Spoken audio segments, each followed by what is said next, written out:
Komisi 3 DPR RI menggelar rapat dengar pendapat umum dengan Hogi Minanya yang dijadikan tersangka kecelakaan lalu lintas saat berupaya mengejar pelaku jambret di Sleman, Yogyakarta. Rapat dipimpin langsung Ketua Komisi 3 Habibur Rahman di Kompleks Parlemen, Senayan, Jakarta.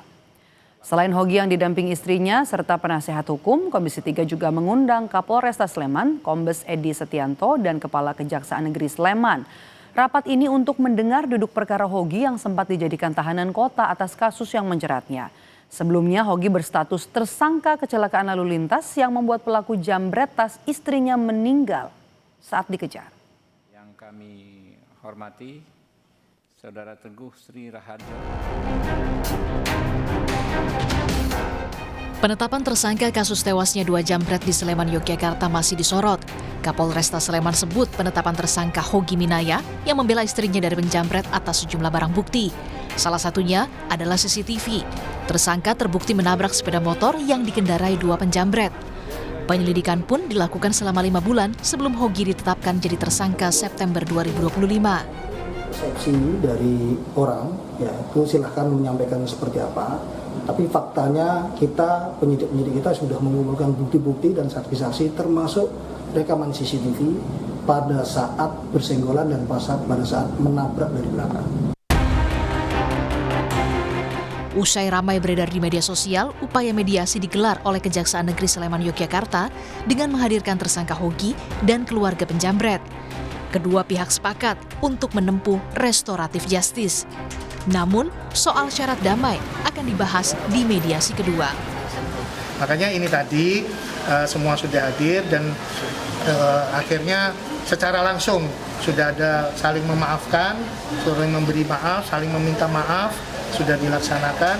Dan tinggal nanti proses selanjutnya bentuk perdamaiannya. Mudah-mudahan 2-3 hari ke depan ini sudah ada kesepakatan keputusannya. Usai menjalani restoratif justice, gelang pelacak yang terpasang di kaki Hogi akhirnya dilepas karena kejaksaan sudah mencabut status tahanan kota terhadap Hogi. Semoga ini segera selesai ya Mas. Yang kami inginkan dari pertama kan terutama kebebasan suami saya, dan semoga ini segera tercapai, itu yang paling penting, paling utama itu. Sudah sedikit lega ya Mbak ya dengan proses ini? Alhamdulillah, iya. Sudah dilepasnya GPS itu ya Mbak? Sudah, alhamdulillah sudah dilepas GPS-nya, alhamdulillah sudah lega. Usai jadi polemik, Komisi 3 DPR memanggil Kapolresta dan Kajari Sleman serta Hogi Minanya, suami yang jadi tersangka usai bela istrinya dari penjambret. Tim Liputan, Kompas TV. Kejaksaan kan udah P21 ya Pak ya. Siap. Apa pertimbangan dari Kejaksaan ketika melihat kasus ini kemudian P21 kan kasus ini Pak? Jadi kan kami memang melihat berkas perkara. Di sini ada jaksa yang meneliti berkas. Dalam hal ini meneliti kelengkapan berkasnya, baik itu syarat formil maupun syarat material. Di situ syarat formil memang dalam hal ini seperti yang ditentukan oleh KUHAP terpenuhi syarat formil. Syarat material pun ada di situ keterangan saksi-saksi, kemudian ada keterangan daripada ahli ya, ahli hukum pidana maupun ahli lalu lintas dan angkutan jalan.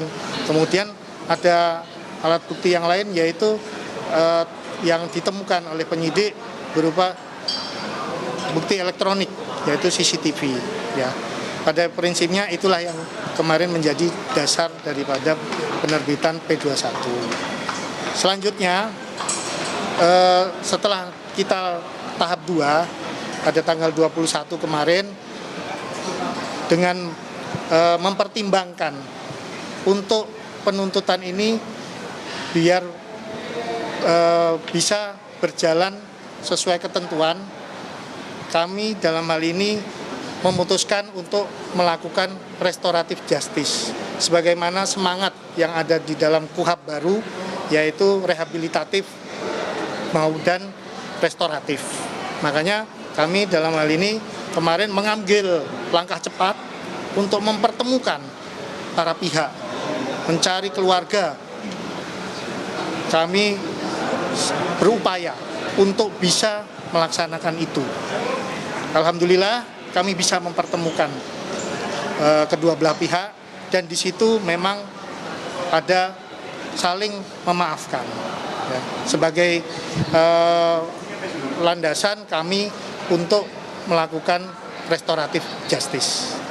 Nah, melihat perkembangan yang ada, ya kita dalam hal ini tetap melaksanakan apa yang sudah menjadi keputusan dan kesimpulan di dalam rapat pada siang hari ini. Ya. Artinya kalau misalkan dari proses hukum, ketika kasus ini sudah sampai ke kejaksaan, untuk proses upaya hukum restoratif justice ini masih bisa diupayakan gitu Pak? Pada prinsipnya restoratif justice itu bisa diupayakan, gitu. Selama para pihak sepakat itu. Makanya kemarin itu para pihak ini kan sudah saling meminta maaf, hanya kesepakatannya belum tercapai. Itu kesepakatannya belum tercapai. Makanya kami berusaha mengupayakan kesepakatan itu. Seperti itu ya. Mungkin cukup ya. Ya, matur nuwun.